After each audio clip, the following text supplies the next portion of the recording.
This lecture will talk about components in embedded systems, the hardware components. Specifically, we're going to talk about microcontrollers. We'll start talking about microcontrollers. We'll go on in the next lecture about that too. The microcontroller is the center of the action, so good to start there. That's where we'll be mostly focusing this class, really, is working with the microcontroller. So here's a picture of a board, an Arduino. There are different versions of Arduino boards, but and you have one, or you may have one. This one, this particular board, you can see there's a big chip in there, that black chip over there, and like the bottom part of the board, and that's actually the microcontroller itself. And there are other devices on this board, but the microcontroller is that main chip in there that's going to be executing the programs that we're going to write. So note that the Arduino board, we'll go into great detail about the Arduino board in the next course, but the Arduino board has a lot of other stuff on the board to support the microcontroller, but the microcontroller is that particular chip right there. So a microcontroller is an integrated circuit that executes a program. So this picture of microcontroller looks a little bit different than what we saw before. That's actually the bare silicon. So we're not going to go into depth about how these things are made, but these chips, they're made out of silicon, a semiconductor, mostly silicon. Ours are silicon. And so there's a wafer, a small chip. That's actually what the typical chip looks like. But that's not what you use. It's not in a usable form yet. Before you can actually connect that to anything, you have to actually wire it up. You have to package it, what's called packaging. But that is a microcontroller, and it will be packaged, and then it's going to be integrated into the middle of the system. So the microcontroller, its job is to execute code, and it's the center of the system. So it reads inputs from other components, and it controls other components. Microcontroller versus microprocessor.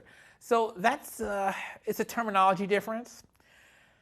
Basically, the way I think about it, I don't know what the formal definition, but I know how it's commonly thought of. A microcontroller is basically smaller and weaker than a microprocessor. So when you say microprocessor, you're thinking about what you would find in a desktop, laptop, Intel, whatever, AMD, whatever.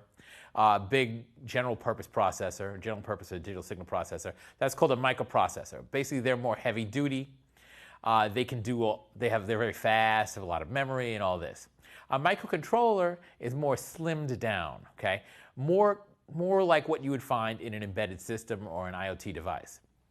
Because remember, these devices, they have to be designed efficiently, right? We don't want overkill. We don't want to over-design the system. We don't want to buy the highest end processor, quad core, 4 gigahertz, whatever the highest end is at the time.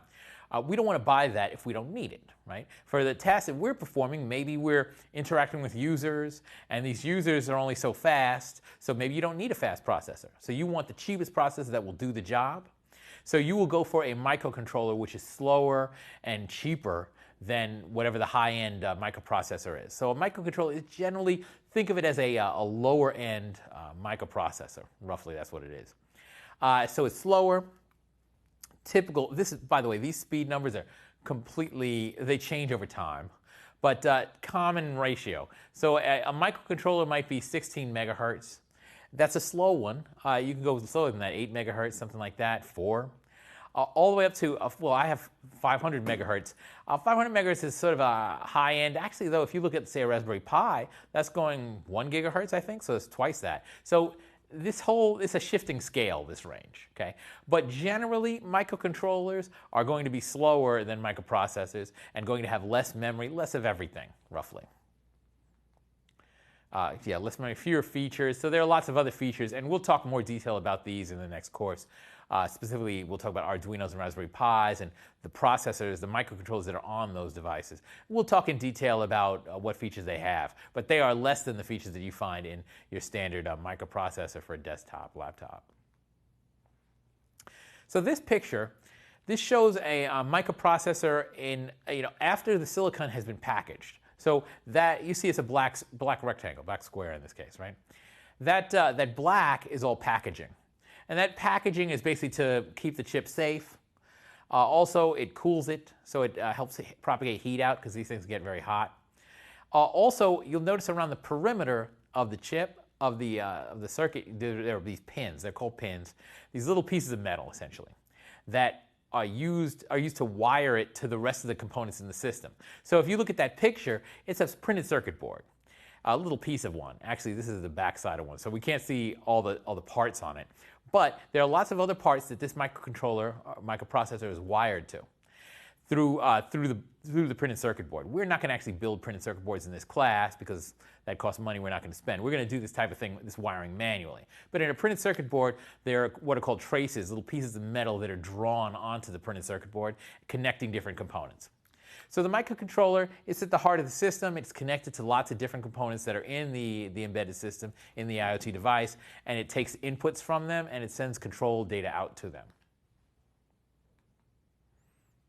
Now, microcontroller needs to be programmed. It needs to run code. That's what it does. It executes code.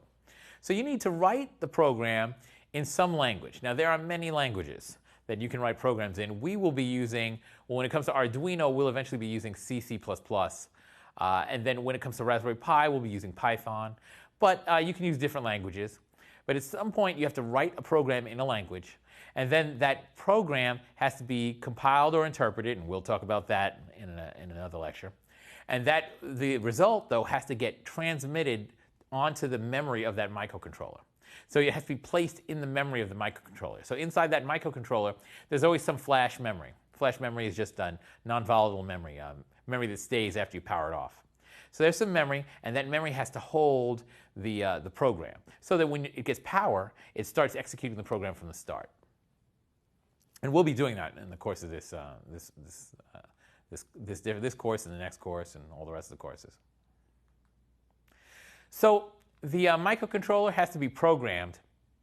So this term programming in terms of a microcontroller means when you write the code, so first you'll write your program on some host platform, a laptop, desktop, which is not the program that you're going to execute, not the chip that you're going to execute it on, not that microcontroller. You typically write the program on a different host processor, like your laptop, desktop. So you write the program there. Then you process the program, compile or interpret the program, or compile it and then interpretation will happen later, but you compile the program. Then that final version of the compiled program has to get transferred to the microcontroller. Usually it's done through a piece of hardware, an external piece of hardware. So here we see in the middle, there's a little board.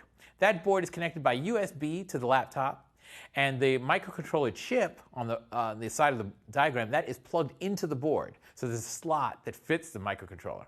You plug it into the board, then on the laptop, you would hit program, there's a button that hits program. You program it and it'll write the data into the memory of that microcontroller. So that's one way to do it. Now that is not exactly how we're going to do it, because we're using an Arduino and Raspberry Pi. We'll show that later. Basically, the way an Arduino and Raspberry Pi work is that a lot of this programming hardware that you see in there, that is built into the Arduino board and to the Raspberry Pi board. So we don't need a separate device to program the microcontroller. That logic is basically built right into the board. So we just take our Arduino Raspberry Pi, plug it in by USB into the laptop desktop, and we can program it directly. Thank you.